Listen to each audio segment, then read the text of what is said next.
सोलापूर शहरातील एका अवलियाने ऊन, वारा आणि पावसापासून बचावासाठी आपल्या दुचाकीला चारी बाजूनी बंदिस्त केलं आहे। त्यामुळे दुचाकीवरून जाताना कारचा फील येतो। ऋषिकेश मगर यांनी बनवलेली त्यांची दुचाकी लक्षवेधक ठरत असून शहरात सध्या चर्चेचा विषय ठरली आहे। ऋषिकेश मगर हे मूळचे सोलापूरचे, मात्र नोकरीनिमित्त ते मुंबईत वास्तव्यास आहेत।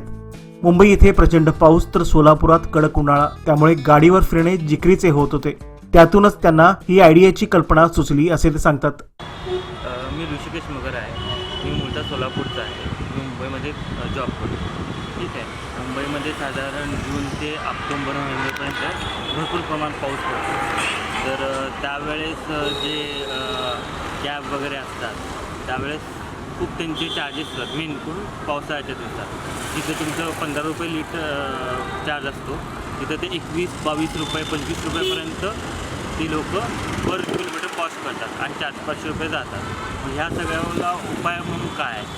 आणि रेनकोट जर तुम्ही घातला तर रेनकोटच्या या साईडने खूप पाणी जातं आणि मग तुम्हाला सर्दी होणं, खोकला होणं, म्हणजे तुमचं सुट्ट्याही पडतात, ऑफिसमध्ये रेकॉर्डही खराब होतं आणि शिवाय तुमचं ह्याच्यावर खर्चही होतो। मग ह्या सगळ्यावर इकॉनॉमिक उपाय म्हणून मग मी नेटवर वगैरे सर्च मारला आणि मला हे अशा पद्धतीनं, म्हणजे जिथं खरंच खूप प्रमाणात पाऊस पडतो, जसं चेरापुंजी वगैरे झालं, तर त्यांनी काहीतरी उपाय काढलाच असेल ना।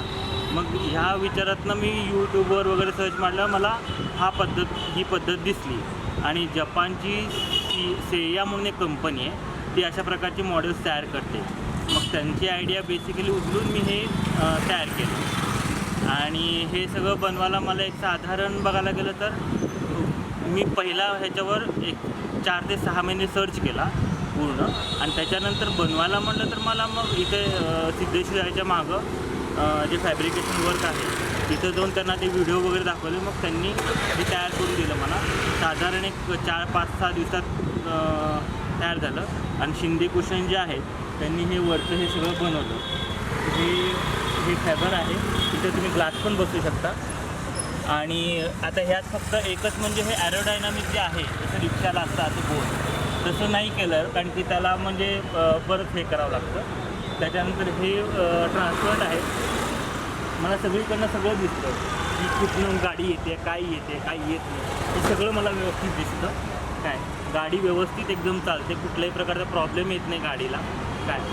आणि मला असं वाटतं की हे बऱ्यापैकी इकॉनॉमिक पण आहे आणि तुमचा वेळ, पैसा सगळ्याच गोष्टी वाचतात मला वाटतं, म्हणून मी हे केलं।